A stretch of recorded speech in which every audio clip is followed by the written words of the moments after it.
আপনার দোয়া কি কবুল হচ্ছে না, তাহলে আজ থেকেই আস্তাগফিরুল্লাহ পড়তে শুরু করুন। আস্তাগফিরুল্লাহ 7 দিন এভাবে পড়ুন, আপনার সব দোয়া কবুল হবে ইনশাআল্লাহ। ভিডিওটি অনেক বেশি গুরুত্বপূর্ণ, তাই ভিডিওটি না টেনে শেষ পর্যন্ত দেখুন এবং ভিডিও শুরুতে একটা লাইক দিয়ে বেশি বেশি ফ্রেন্ড অ্যান্ড ফ্যামিলির সাথে শেয়ার করুন। চলুন শুরু করি আজকের ভিডিও। মানুষ মাত্রই ভুলের মধ্যে নয়, আমরা প্রতিদিন জেনে বা না জেনে অসংখ্য গুনাহ করে ফেলি। গুনাহের ভারে যখন হৃদয় ভারী হয়ে যায়, যখন দোয়া করেও মনে হয় কিছুই কবুল হচ্ছে না, তখন আল্লাহ আমাদের জন্য খুলে দেন এক অপূর্ব দরজা। সেই দরজার নাম ইস্তেগফার, আস্তাগফিরুল্লাহ বলা। রাসূলুল্লাহ সাল্লাল্লাহু আলাইহি ওয়াসাল্লাম নিজে দিনে 70 বারের বেশি ইস্তেগফার করতেন, অথচ তিনি ছিলেন নিষ্পাপ।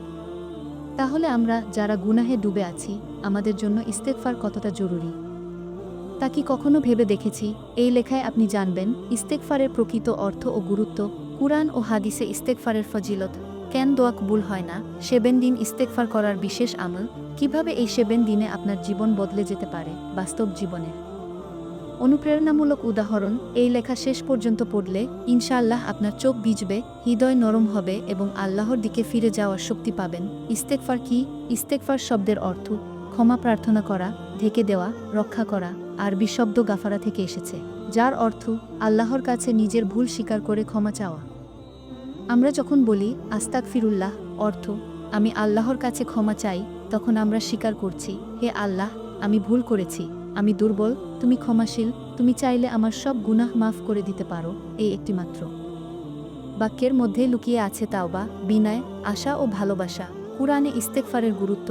আল্লাহ তাআলা কুরআনের বহু স্থানে ইস্তেগফারের কথা বলেছেন। সূরা নূহ 71:12, তোমরা তোমাদের রবের কাছে ক্ষমা চাও, নিশ্চয়ই তিনি অতি ক্ষমাশীল, তিনি তোমাদের উপর প্রচুর বৃষ্টি বর্ষণ করবেন, তোমাদের ধনসম্পদ ও সন্তান দ্বারা সাহায্য করবেন এবং তোমাদের জন্য বাগান ও নদী সৃষ্টি করবেন।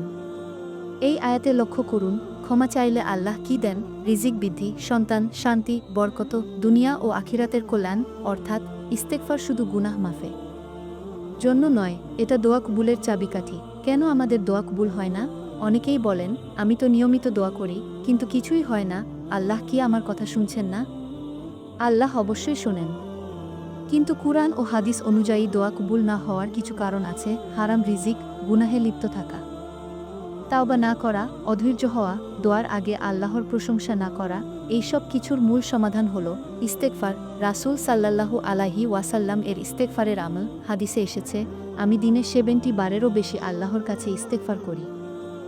বুখারী আরেক হাদিসে, যে ব্যক্তি নিয়মিত ইস্তেগফার করবে, আল্লাহ তার জন্য সব সংকট থেকে মুক্তির পথ বের করে দেবেন, সব দুঃখ থেকে স্বস্তি দেবেন, এমন জায়গা থেকে রিজিক দেবেন যা সে কল্পনাও করেনি। আবু দাউদ। সুবহানাল্লাহ, এটাই কি আমরা চাই না? 7 দিন ইস্তেগফারের বিশেষ আমল, ধাপে ধাপে। এখন আসুন সেই আমলে, যা আপনি 7 দিন করলে ইনশাআল্লাহ আপনার দোয়া কবুলের দরজা খুলে যাবে। নিয়ত করুন, প্রথম দিন থেকেই মনে মনে বলুন, হে আল্লাহ, আমি তোমার সন্তুষ্টির জন্য, আমার গুনাহ মাফের জন্য এবং দোয়া কবুলের আশায় এই ইস্তেগফারের আমল করছি। কি পড়বেন? প্রতিদিন পড়বেন আস্তাগফিরুল্লাহাল্লাযী লা ইলাহা ইল্লা হুয়াল হাইয়ুল কাইয়্যুম ওয়া আতুবু ইলাইহি। অর্থ আমি সেই আল্লাহর কাছে ক্ষমা চাই, যিনি ছাড়া কোনো ইলাহ নেই, যিনি চিরঞ্জীব ও চিরস্থায়ী, এবং আমি তার কাছেই তাওবা করি। কতবার পড়বেন? ফজরের পর 100 বার, আসরের পর 100 বার, এশার পর বা তাহাজ্জুদের সময় 100 বার, মোট 300 বার প্রতিদিন। 7 দিনের নিয়ম, মোবাইল বন্ধ করে পড়ুন, একা বসে মনোযোগ দিয়ে পড়ুন। প্রতিবার পড়ার সময় নিজের গুনাহ স্মরণ করুন, চোখে পানি এলে থামাবেন না। প্রতিদিন ইস্তেগফার শেষ করে বলবেন, হে আল্লাহ, আমি জানি না আমার দোয়া কবুলে কি বাধা আছে, আমি তোমার কাছে সব গুনাহ নিয়ে ফিরে এসেছি, আমার দোয়া কবুল করে নাও ইনশাআল্লাহ। এই 7 দিনে কি পরিবর্তন আসতে পারে? অনেকেই ভাবেন, সত্যিই কি কিছু হবে? আল্লাহর কসম, হবে। আল্লাহ কখনো খালি হাতে ফেরান না। এই 7 দিনে আপনি অনুভব করতে পারেন, হৃদয়ের ভার হালকা হয়ে যাবে, অকারণে কান্না আসবে, মন শান্ত হবে, নামাজে মন বসবে, হঠাৎ কোনো দোয়ার রাস্তা খুলে যাবে, হারানো মানুষ বা সুযোগ ফিরে আসতে পারে, অন্তরে আল্লাহর ভালোবাসা বেড়ে যাবে। বাস্তব ঘটনা সংক্ষিপ্ত। এক ভাই বহু বছর চাকরি পাচ্ছিলেন না, হতাশ হয়ে পড়েছিলেন। এক আলেম তাকে শুধু বললেন, 7 দিন ইস্তেগফার করো, কিছু চাইবে না। 7 দিন পর অপ্রত্যাশিতভাবে এক জায়গা থেকে কল আসে। ভাইটি বলেন, আমি বুঝে গেছি, আমার রিজিক আটকে ছিল গুনাহের কারণে।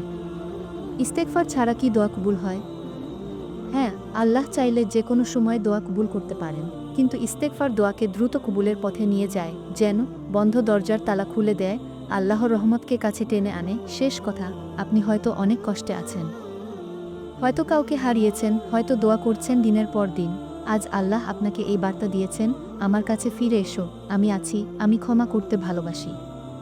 আজ থেকেই শুরু করুন, 7 দিন ইস্তেগফার করুন, সব আল্লাহর উপর ছেড়ে দিন, ইনশাআল্লাহ আপনি খালি হাতে ফিরবেন না। এই ছিল আজকের ভিডিও। ভিডিওটা কেমন লাগলো অবশ্যই কমেন্টে জানাবেন।